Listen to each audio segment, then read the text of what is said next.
क्या आप भी मेरी तरह कन्फ्यूजन में हैं कि वेट घटाने के लिए हमें अपनी डाइट में राइस खाने हैं या रोटी? Hello everyone, welcome to divine care. आज की वीडियो में हम इसी टॉपिक पर बात करेंगे कि राइस और रोटी में क्या बेटर ऑप्शन है हमारे लिए। एक रियलिटी चेक करेंगे।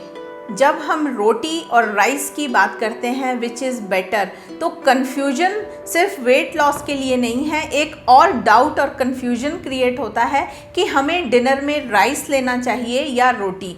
आज हम उसके ऊपर भी एक रियलिटी चेक करेंगे। रोटी और राइस दोनों ही कार्बोहाइड्रेट से लोडेड हैं, इसलिए यहाँ पर एक और डाउट क्रिएट हो गया कि हम इनको अपनी डाइट से काफ़ी कुछ स्किप कर दें, जो कि एक बहुत मुश्किल चीज़ है हम इंडियंस के लिए। दोनों ही हमारे इंडियन मील का एक बहुत इम्पॉर्टेंट पार्ट है। चाहे हमारा ब्रेकफास्ट है, लंच है या डिनर है, राइस और रोटी के बिना बिल्कुल अधूरा है। एक बढ़ती अवेयरनेस के साथ एक और कॉन्सेप्ट आ गया है कि हम अगर अपने वज़न को कम करना चाह रहे हैं और हम अपनी डाइट से कार्बोहाइड्रेट के इंटेक को कम कर देंगे तो बहुत तेज़ी से हमारा वेट रिड्यूस होगा। इस नए कॉन्सेप्ट के चलते रोटी और राइस दोनों को ही फिटनेस के रास्ते में एक रोड़ा, एक हर्डल माना जाने लगा, जबकि रियलिटी ये है कि वेट लॉस के लिए हमें अपने कैलोरी इनटेक पर ध्यान देना ज़रूरी है। साथ में एक और चीज़ कि हम जितनी कैलोरीज़ ले रहे हैं, जितनी कैलोरीज़ का इनटेक कर रहे हैं, अगर हम उन्हें एग्जॉस्ट कर पा रहे हैं तो हमारा वेट लॉस बहुत अच्छे से होगा। अगर हम राइस और रोटी में सिमिलैरिटी देखने की कोशिश करें तो दोनों में कार्बोहाइड्रेट कंटेंट सेम है और दोनों की कैलोरिक वैल्यू भी सेम है, मतलब कि हमें बराबर ही कैलोरी रोटी और राइस से मिलती है और दोनों में आयरन कंटेंट भी बिल्कुल सेम है। अब हम दूसरा चेक करेंगे कि इन दोनों फूड आइटम में क्या डिफरेंस है। तो जो रोटी है, जो कि व्हीट से बनती है, इसमें डाइटरी फाइबर ज़्यादा होता है। जब हमारी डाइट में डाइटरी फाइबर ज़्यादा होगा तो हमें ज़्यादा देर तक पेट भरे होने का एहसास होगा। और जो व्हीट है जिससे कि रोटी बनी है, वो हमारे ब्लड में शुगर के लेवल को धीरे धीरे रिलीज़ करता है, जिसकी वजह से जो डायबिटिक पेशेंट हैं उनके लिए रोटी इज़ बेटर ऑप्शन।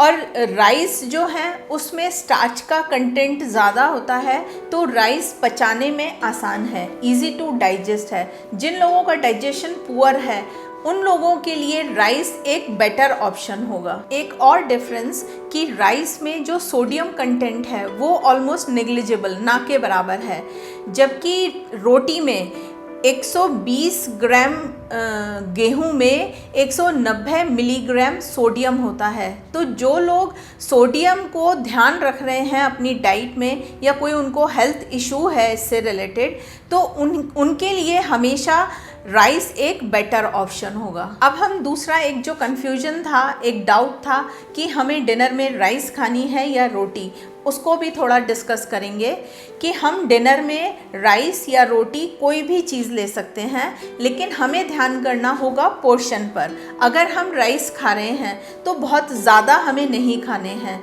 हालांकि ये बात एप्लीकेबल ज़्यादा नहीं होती, क्योंकि जो लोग हार्डकोर राइस ईटर हैं वो वहाँ पर इसको एडजस्ट नहीं कर पाते।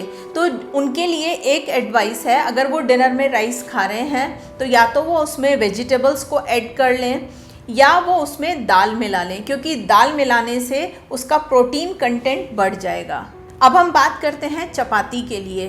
तो डिनर में चपाती ऑलवेज़ एक बेटर ऑप्शन है, क्योंकि चपाती खाने से, जैसा कि हमने अभी बात की थी कि उसमें फाइबर कंटेंट होता है, तो ये देर तक हमें पेट भरे होने का एहसास देता है। यहाँ पर एक चीज़ हम एडिशनल कर सकते हैं कि अगर हम उसमें थोड़ा सा चने का आटा मिला लेंगे, मतलब हम एक मिस्सी रोटी अगर खा रहे हैं तो हमें इसमें प्रोटीन कंटेंट भी मिल जाएगा। डिफरेंस की जब हम बात कर रहे हैं तो राइस में विटामिन बी बहुत अच्छी मात्रा में है, जबकि रोटी में कई मिनरल्स जैसे कि मैग्नीशियम, पोटेशियम, कैल्शियम और सोडियम अच्छी मात्रा में होते हैं। इतने सारे डिस्कशन के बाद जो हमारा वर्डिक्ट निकल कर आया या जो हमने कॉन्क्लूड किया वो ये है कि हमें किसी भी चीज़ को अपनी डाइट से स्किप नहीं करना है, चाहे वो रोटी है या राइस है। हमें ध्यान देना है उसके पोर्शन पर कि हम कितना इनटेक कर रहे हैं राइस का या चपाती का। एक बैलेंस बनाकर हमें इसमें चलना है। अगर आप वेट रिडक्शन की तरफ काम कर रहे हैं या हम वेट रिड्यूस करने की बात कर रहे हैं तो वहाँ हमें राइस कम और चपाती ज़्यादा रखनी है अपनी डाइट में, क्योंकि चपाती ज़्यादा देर तक पेट भरे होने का एहसास देती है। उधर हम अगर डायबिटिक हैं तो भी हमें राइस लेने हैं अपनी डाइट में, हम ले सकते हैं मॉडरेट अमाउंट में, लेकिन चपाती हमें उससे ज़्यादा प्रेफर करनी है। अगेन वही, जो चपाती है वो ब्लड में शुगर लेवल को एकदम से नहीं बढ़ाती है, तो वहाँ डायबिटिक पेशेंट के लिए ये बहुत हेल्पफुल होगी। हम अपनी डाइट में चाहे रोटी खाएं या राइस खाएं, हर चीज़ हमें लिमिट में खानी है और अपने मील को बैलेंस करना है।